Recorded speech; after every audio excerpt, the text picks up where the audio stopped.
Nimeni on Salli Raiski. Olen suomalainen ja taistelen totuuden puolesta. Ja nyt on se päivä tullut, kiitos sanotun kärsivällisyytemme. Baltian maat ovat virallisesti avanneet ilmatilansa Ukrainalle. Luuletteko yhä, että tämä ei koske teitä, kun dronet syöksyvät päänne yli teidän ja talojenne päälle? Ja nyt on se päivä tullut. Kiitos niin sanotun kärsivällisyytemme. Baltian maat ovat virallisesti avanneet ilmatilansa Ukrainalle. Luuletteko yhä, ettei tämä koske teitä, kun dronet syöksyvät päänne yli tai talojenne päälle? Mutta hetkinen, sitä on jo tapahtunut Baltian maiden alueella. Tarkemmin sanottuna Virossa ja Latviassa sekä Suomessa. Tämä on jo julkistettu. Virossa on jo nyt varoituksia droneista. Onko tämä nyt normaalia? Vuoteen 2027 mennessä jokaiseen suomalaiseen kännykkään asennetaan drone-varoitussovellus. Ja me vain kehitämme sitä, vai mitä? Tämä on jo avunantoa. Kuuletteko te tätä edes? Ja virallisesti Suomessa on jo kaatunut 2 dronea Kouvolan kaupungin lähellä ja heti sen jälkeen sattui vielä yksi tapaus Parikkalassa. Media ja tekopyhät hallitsijamme selittävät meille, kuinka turvallista ja normaalia tämä kaikki on. Meidän ei pitäisi panikoida eikä huolestua. Se on vain hyväksyttävä itsestään selvänä asiana. Sillä tämä Ukrainan hallitus, eivät tehneet sitä tahallaan. Vain pyytäneet Suomella anteeksi. Ihan oikeasti nytten. Näistä droneista olisi voinut tulla iso vahinko tälle pikkuiselle suomalaiselle kaupungille. Olisi voinut olla paljon vakavampi. Pienimmistä vahingoista, jotka ovat jopa 10 metriä tai jopa 350 metriä. Ja kuvitelkaa nyt te keskellä sitä kaikkea. Ja me nielemme edelleen Petteri Orpon lauseita, kuten, mutta se kuitenkin on Venäjä ja että Ukraina puolustautuu. Puolustautuu alueilla, jotka eivät ole edes mukana. Ja hyökkää sitten näiden alueiden yli. Ai tämä on puolustautuminen. Se tarkoittaa siis sitä, jos sinun naapuri ampuu sinua kulman takana, toisen naapurin yli ja käyttää tätä elävänä suojakilpenä. Ja hän sanoo sinulle, että hei, hän vaan puolustautuu sinua vastaan. Miten selviäisit tästä tilanteesta? Ja te sanottehan, että te ette usko mediaanne. Ettehän te ole niin aivopestyjä kuin muut olettavasti ovat.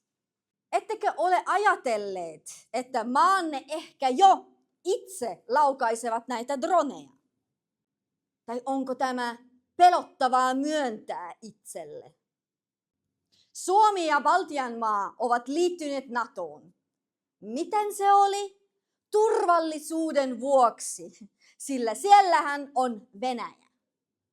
Venäjän puolelta ei ole koko tänä aikana tullut kertaakaan yhtään uhkailua.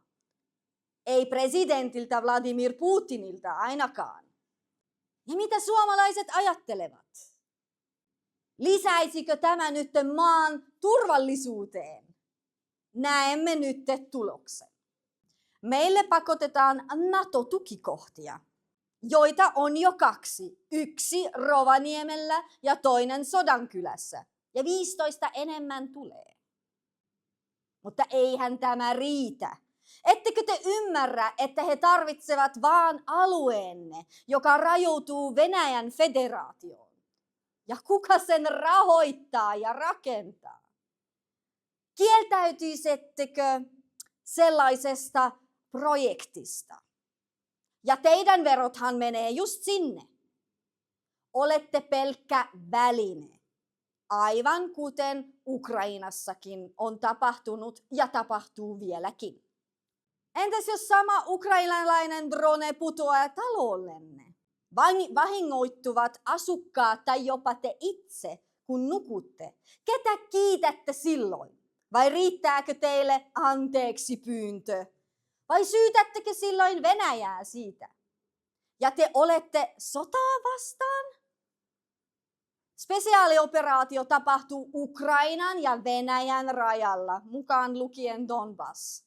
Se ei leviä muihin maihin. Ja aioitteko edelleen vaieta? Kuinka teidät vedetään tähän konfliktiin? Hitaasti tukahduttaa teidät. Ai mitä? Te olette jo keskellä tätä kaikkea. Aiotteko odottaa kutsuntoja? Loppujen lopuksi juuri ne ihmiset, jotka samanaikaisesti osallistuvat keskusteluihin Ukrainan tapahtumista, selittävät minulle, mitä minulle tämä spesiaalioperaatio. Maani ei ole sodassa. Jos Saksa tai Suomi liittyy mukaan, niin silloin puutumme asiaan.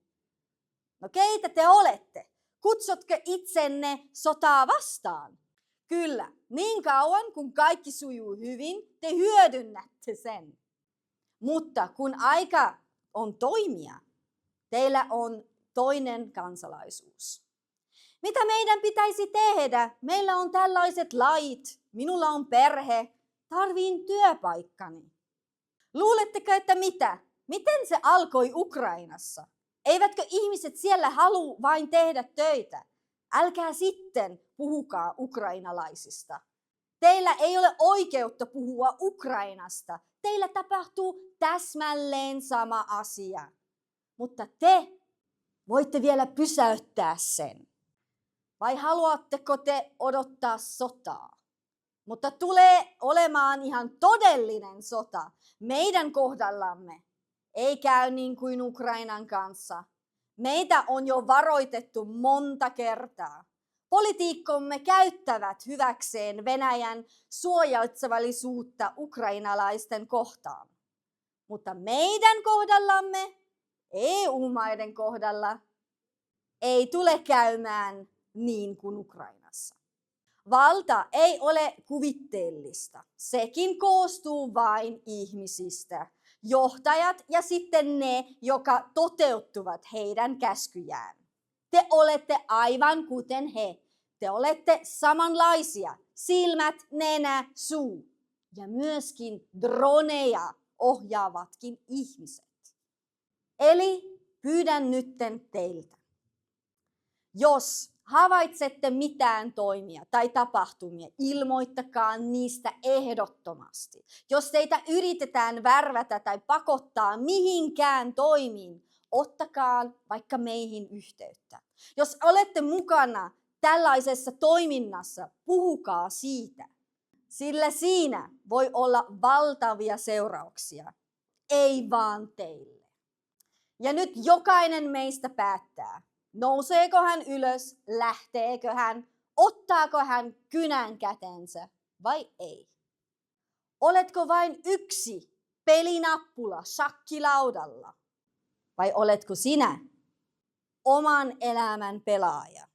Mikä on sun seuraava siirto? Sinä päätät. Minä taistelen totuuden puolesta. Entäs sinä?